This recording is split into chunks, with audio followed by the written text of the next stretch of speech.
Good morning everyone, welcome to success with Saurabh sir classes. मैं आपके साथ डिस्कस कर रही हूँ आरआरबी के पीजीटी, टीजीटी और पीआरटी इन तीनों एग्जामिनेशंस के लिए कितने भी इंपॉर्टेंट क्वेश्चंस मुझे मिल रहे हैं वो सारे मैं यहाँ पर लेकर आ रही हूँ। तो स्टार्ट करते हैं क्लास। इससे पहले मैं एक वीडियो ऑलरेडी अपलोड कर चुकी हूँ, अगर आपने वो नहीं देखी तो पहले वो जरूर देख लीजिएगा क्योंकि उसमें क्वेश्चंस है बहुत इंपॉर्टेंट। ठीक है, सो आज की क्लास स्टार्ट होगी क्वेश्चन नंबर 11 से। Who among the following was primarily associated with the establishment of the home rule league of Madras. तो क्वेश्चन हमें मिला है कि इनमें से कौन है जो कि एक मिनट, थोड़ा सा स्क्रीन बड़ा करते हैं। राइट, स्क्रीन थोड़ी सी मुझे लग रहा है और थोड़ा सा बड़ा होना चाहिए। Just a second. तो निम्नलिखित में से कौन है जिन्होंने मुख्य रूप से मद्रास के होम रूल लीग की स्थापना से जिनका नाम जुड़ा हुआ है। अब यहाँ पर बहुत अच्छे से इस बात को क्लियर रखना कि होम रूल मूवमेंट के साथ दो इंपॉर्टेंट नाम है, एक नाम से कंफ्यूज नहीं हो जाना है। ठीक है, लेकिन फिलहाल हमारे पास यहाँ ऑप्शन में नहीं दिया हुआ है तो इसलिए कोई टेंशन वाली बात नहीं है।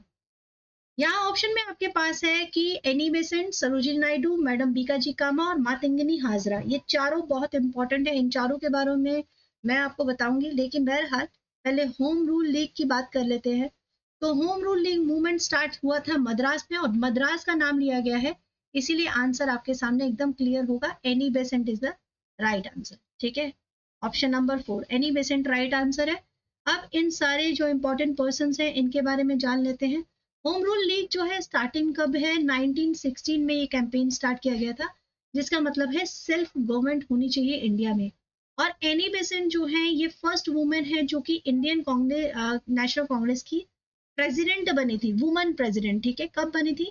1917 का अधिवेशन हुआ था, सेशन हुआ था, उसमें इनको फर्स्ट टाइम कोई फर्स्ट लेडी थी जो कि कांग्रेस का सेशन प्रेजाइड कर रही थी। ठीक है, अब बात कर रहे हैं कि इन पे इनके अलावा जो इम्पोर्टेंट पर्सन है वो है सरोजिनी नायडू।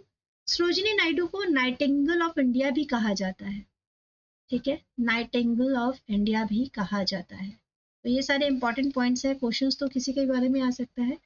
और ये पोएट है और एक्टिव पार्टिसिपेंट भी थी इंडियन इंडिपेंडेंस मूवमेंट की, और वुमेन्स राइट के लिए इन्होंने बहुत इंपॉर्टेंट की रोल्स जो हैं अदा किए हैं। नॉन कॉपरेशन मूवमेंट हो या सिविल डिसोबीडियंस मूवमेंट हो, उसमें भी इनका रोल बहुत ज्यादा मतलब सराहनीय रहा। और सरोजिनी नायडू, यदि पूछा जाए कि फर्स्ट इंडियन वुमेन कौन थी जो इंडियन नेशनल कांग्रेस में प्रिसाइड करती हैं, प्रेसिडेंट बनती हैं, तो तब नाम आएगा सरोजिनी नायडू जी का। नेक्स्ट इंपॉर्टेंट नाम है मैडम बीकाजी कामा। मैडम बीकाजी कामा जो है बहुत अर्ली टाइम के रिवोल्यूशनरी हैं, बहुत इंपॉर्टेंट लेडी हैं, और इन्होंने हमेशा इंडियन इंडिपेंडेंस के लिए ही अपनी लाइफ जी। कहाँ पर? यूरोप में रहती थी ये ज्यादातर। ठीक है, और वहीं से इंडिया के लिए लीड कर रही थी। ये पहली ऐसी पर्सन थी जिन्होंने इंडियन नेशनल फ्लैग फहराया था 1907 के एक सेशन में। ठीक है, और इनका जो एफर्ट्स है वो इंडियन फ्रीडम स्ट्रगल में बहुत ज्यादा इंपॉर्टेंट है क्योंकि इंटरनेशनल लेवल पे यह वर्क कर रहे थे। अब बात करते हैं मातंगिनी हाजरा जी की। मातंगिनी हाजरा जो है वो लीडर रही हैं गांधी जी के साथ, और इन्होंने बंगाल में रहकर जो है गांधी जी को सपोर्ट किया है, और बहुत सारे मूवमेंट्स हुए, स्पेशली क्विट इंडिया मूवमेंट में इनका पार्टिसिपेशन बहुत इंपॉर्टेंट रहा है। ठीक है, क्विट इंडिया मूवमेंट में मातंगिनी हाजरा जी का पार्टिसिपेशन था। किस साइड से? इंडिया के साइड से। इन्हें एक और टाइटल दिया गया है गांधी बूढ़ी। ठीक है जी, गांधी बूढ़ी के नाम से भी इन्हें जाना जाता था। आई होप अब आप लोगों को ये वाला आंसर क्लियर हो गया होगा। और नेक्स्ट इंपॉर्टेंट क्वेश्चन की तरफ बढ़ेंगे।